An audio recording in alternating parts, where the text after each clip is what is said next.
Assalamualaikum warahmatullahi wabarakatuh. Kali ini kita akan membahas tentang pembahasan soal-soal usaha dan energi. Kemarin kita sudah belajar mengenai materi usaha dan energi. Sekarang kita menuju ke latihan-latihan soal. Sebelum ke latihan soal, kita mari mengingat kembali berkaitan dengan rumus usaha dan energi. Di sini ada mind mappingnya ya, mengenai usaha dan energi. Usaha sama aja dengan gaya dikali perpindahan, kemudian di situ ada energi, ya energi. Kemudian energi terbagi menjadi beberapa. Di situ di mind mappingnya terbagi menjadi 3 ya, energi kinetik. Usaha sama dengan perubahan energi kinetik, ya. Yang kedua adalah selisih energi potensial. Usaha adalah perubahan energi potensial. Energi potensial berkaitan dengan ketinggian, energi kinetik berkaitan dengan kecepatan. Nah, EK sendiri masih ingat ya rumusnya? Kemarin sudah. EK adalah setengah mv kuadrat, energi kinetik adalah setengah mv kuadrat. Kemudian energi potensial adalah massa kali gravitasi kali ketinggian, atau M kali G kali H. Kemudian ada yang namanya selisih energi mekanik, ya. Selisih energi mekanik ini adalah W sama dengan delta EM, atau energi mekanik sendiri adalah energi potensial dijumlah dengan energi kinetik. Nah, nanti baru ke hukum kekalahan energi.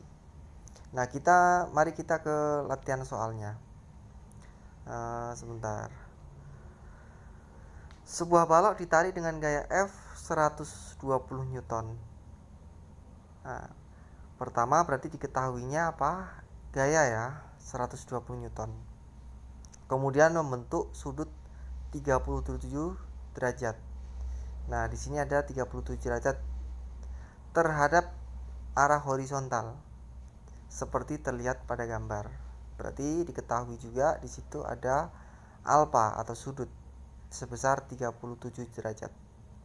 Kemudian balok bergeser sejauh 10 meter. Berarti diketahui lagi S-nya 10 meter. Tentukan usaha yang dilakukan pada balok. Kita lihat dulu. Ya.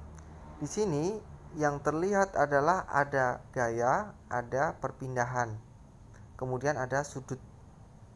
Nah, maka kita memakai rumus W sama dengan F kali S cos alpha. Kenapa cos alpha? Karena yang searah dengan perpindahannya adalah sudut cosinus alpha. Cosinus 37. Kita tinggal pengaliannya aja. 120 kali 10 kali cosinus 37. Berarti 120 kali 10 kali 45. Hasilnya 960 joule. Ya. Kemudian soal berikutnya, balok bermassa 2 kg berada di permukaan yang licin, dipercepat dari kondisi diam hingga bergerak dengan percepatan 2 meter per sekon kuadrat. Kita per kalimat. Yang pertama diketahui massanya ya sebesar 22 kg. Kemudian benda dari keadaan diam, berarti V0-nya adalah 0. Kemudian bergerak dengan percepatan 2 meter per sekon kuadrat. Ya. Berarti di situ tertera percepatannya 2 meter per sekon kuadrat. Tentukan usaha yang dilakukan terhadap balok selama 5 sekon.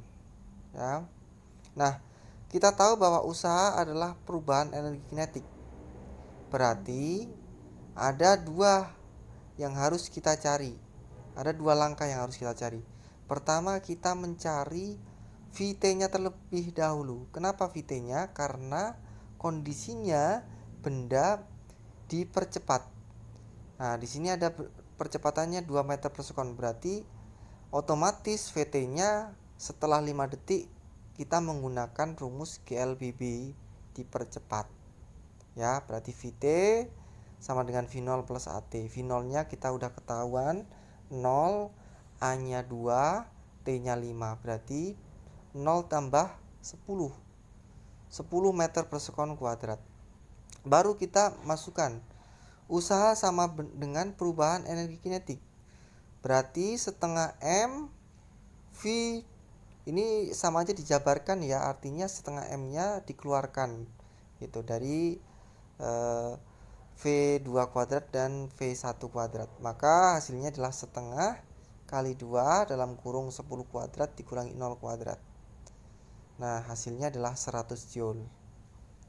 Kemudian soal yang ketiga.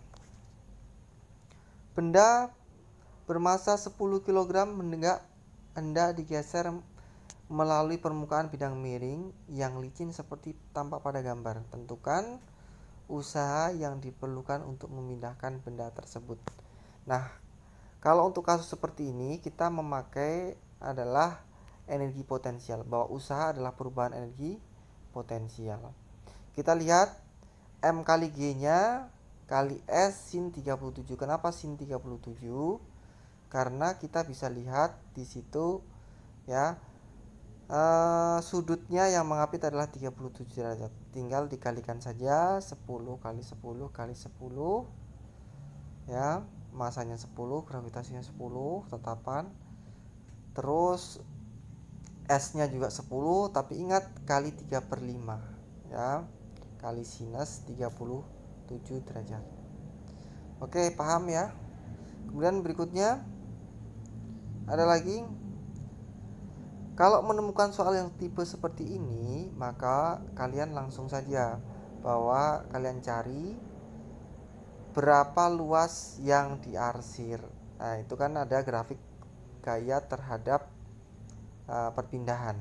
Maka di situ tertera bahwa bangunnya adalah berupa bangun trapesium, maka kita pakai rumus trapesium ya, setengah kali alas ya, bagian atas ditambah bagian bawah dikali tingginya. Bagian bawahnya itu ada 0 sampai 12, maka 12. Bagian atasnya ya itu ada 0 sampai 9. Nah, maka 9. Tingginya 0 sampai 6, itu yang F-nya, yang bagian F-nya 0 sampai 6. Nah, kemudian kita kalikan saja, hasilnya adalah 63 joule. Nah, berikutnya satu soal lagi. Sebuah mobil bermasa 5.000 kg sedang bergerak dengan kelajuan 72 km per jam mendekati lampu merah. Berarti kita ketahuan ya, masanya adalah 5.000. Kemudian tentukan besar gaya pengereman yang harus dilakukan dengan kelajuan ini ya, ada kelajuannya 72 km per jam. Ingat, 72 km per jam harus jadikan ke meter per sekon, karena harus sistem satuannya adalah SI. Adalah hasilnya 20 meter per sekon. Kemudian bergerak mendekati lampu merah. Tentukan besar gaya pengereman yang harus dilakukan agar mobil berhenti di lampu merah yang saat itu berjarak 100 meter. Nah, maka kita harus mencari bahwa usaha itu adalah F kali S ya, masih ingat tadi. Terus sama aja dengan energi kinetik, perubahan energi kinetik, setengah MV kuadrat. Karena terakhirnya kan harus 0 ya, dikurangi 0 kan sama aja setengah MV kuadrat saja. Nah, kita harus mencari F-nya. Berarti F dikali S-nya sudah ada 100, sama dengan setengah dikali masa dari mobilnya 5.000, kemudian dikali dengan 20 kuadrat. Artinya V-nya yang tadi dirubah 72 km per jam diubah ke 20 meter per sekon kuadrat. Maka hasilnya adalah 10.000 Newton. Nah, ini pembahasan dari pertemuan kali ini. Kurang lebihnya Bapak minta maaf. Assalamualaikum warahmatullahi wabarakatuh.